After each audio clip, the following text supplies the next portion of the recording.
सिंध भर में बारिश से तबाही मच गई। मुतअद्दिद इलाकों में मूसलाधार बारिश से जल थल एक हो गया। ठट्टा में नशीबी इलाके ज़ेरे आब आ गए। सीवरेज का निज़ाम जवाब दे गया। थरपारकर का इस्लामकोट तालाब बन गया।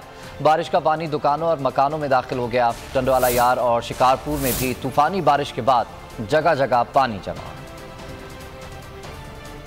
सिंध में मानसून का धुआंधार स्पेल। मूसलाधार बारिश से जल थल एक हो गया। ठट्टा में बादल जमकर बरसे। नशेबी इलाके ज़ेरे आब आ गए। सीवरेज का निजाम जवाब दे गया। थरपारकर का इस्लामकोट तालाब बन गया। बारिश का पानी दुकानों और मकानों में दाखिल हो गया। टंडवाला यार और शिकारपुर में तूफानी बारिश के बाद जगह जगह पानी जमा हो गया। मटियारी और बदीन में तेज बरसात हुई। महकमा मौसमियात के मुताबिक हैदराबाद, मीरपुर खास, लाड़काना और दीगर मकामात पर भी अब्रे रहमत बरसेगा। बलूचिस्तान में तूफानी।